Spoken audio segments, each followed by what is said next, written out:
heartfelt and emotional words that you have spoken about our late colleague, Feargal Quinn. His loss to his family is immense. His loss to Irish democracy is also immense. His loss to Irish society and the economy, and to the wider republic in which he lived, is immense. I first came in touch with Feargal Quinn when he was simply a successful businessman, and I came in touch with him as a lawyer. And I later, when I became a minister and came to appreciate the virtues of this House, dealt with him on a number of matters. I found him to be courteous, patriotic and unfailingly decent in all his dealings with his colleagues and with the wider general public. He was a member of the independent group, and it's a great honour today to speak on behalf of that group in tribute to Feargal Quinn. He believed in Irish democracy, and many people who had achieved as much as he did in business would have rested on their laurels and done nothing further in their lives. But he, as you've said, Alaska Hirlik, determined that he would devote a very considerable portion of his life, from 1993 onwards, to the service of Irish democracy. And as you pointed out, he did so eschewing his salary simply because he believed in the contribution that he could make as a successful businessman to this chamber. He was a man of very strong views, even though he was a man of immense gentility. He was more conservative than, say, I would be, but he never allowed his conservative views on moral matters to obtrude in his dealings with others with whom he might have disagreed. He was a man, as you've pointed out, who spent many, many hours engaged in charitable work in this city and elsewhere. Most importantly, though, I say this about him, that he really devoted himself to making sure that this chamber worked effectively to do the work which the Constitution envisaged for it.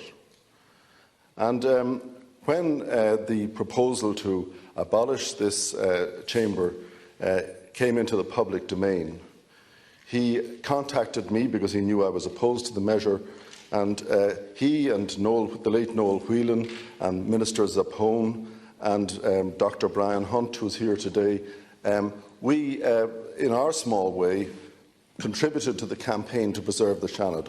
Other people, Senator Norris, did Trojan work as well.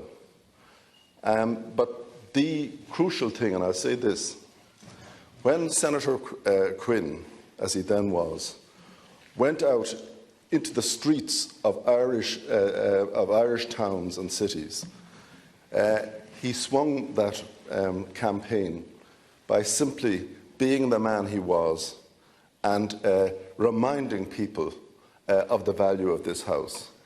And although his health was not good at that time, and he wasn't capable of sustained campaigning, he pretended that he was in perfect health, and he posed for photographs and the like as if he was a youngster. And he made it very, very clear to all those who met him, and crowds flocked to him, that he was there to sell them this message, that Irish democracy was about to be damaged in a very serious way by the abolition of this House, and he appealed to them to vote to retain this House. And I know that the last article he wrote for the Sunday Business Post, just the week before he died, and it was published the day after his funeral, pleaded with the government of the day to deliver on reforming this House and making sure that it plays its full part. And although those reforms may be a matter of controversy from time to time, it is undoubtedly the case that having saved this House as he did, we owe him the duty at least to take his posthumously published article seriously and to do something to make this House more effective as a chamber of the Irish Parliament.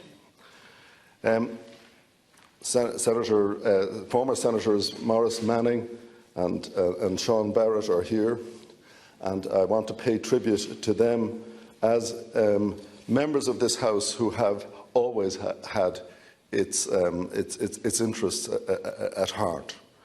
But most of all, I want to finish on this point, to say to the extended Quinn family here today, and I put on my most colourful tie, and if this is about the occasion, the socks, I draw a line on the socks.